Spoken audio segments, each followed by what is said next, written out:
السلام عليكم ورحمة الله وبركاته. كنت وعن ونكسان داوديشا قيمة يقدرتي بدن سود وهذا ولا ليال وحنا ما أنت وفرح سنة هاي ورنتي أندونيا مقال كان إن نسوق بيو ولا لا هيجا رنتي المشكلة دكاي ستو بين كان نلاشة وحويك قوستي كدالي كرتشة دقي وحرر لها فرينتان ولا همرغوني هنا كرتشة دقي نلاشة وايو واحد هيستا ربي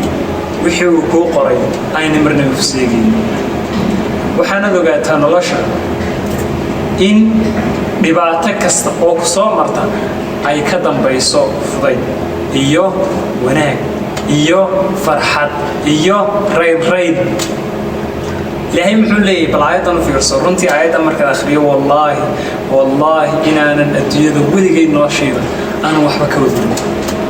laana wax weyn cidday noo warramaysa horta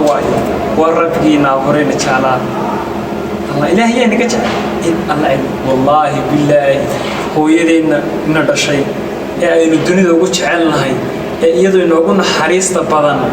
إلهي وإنه قلنا حريص بدي وأنا نجاهي حين هلي إن مع العسر يسرا الله يسكستا وحلص على فضي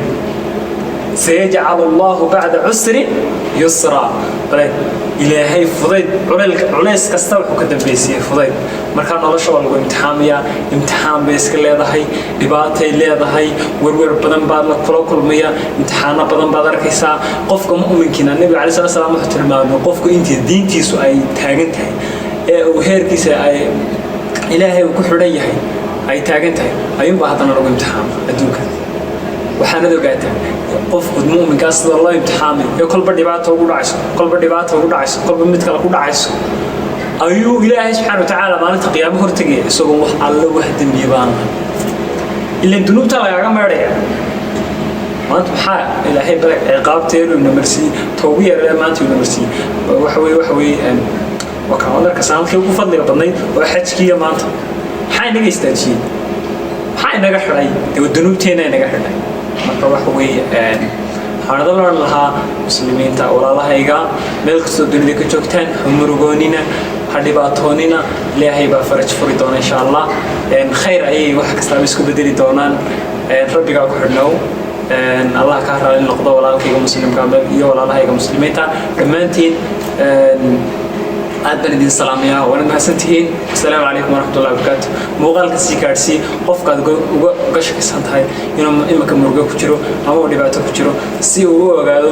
in dhibaatadaas ay ka dambayso farxad وبالله التوفيق السلام عليكم ورحمة الله وبركاته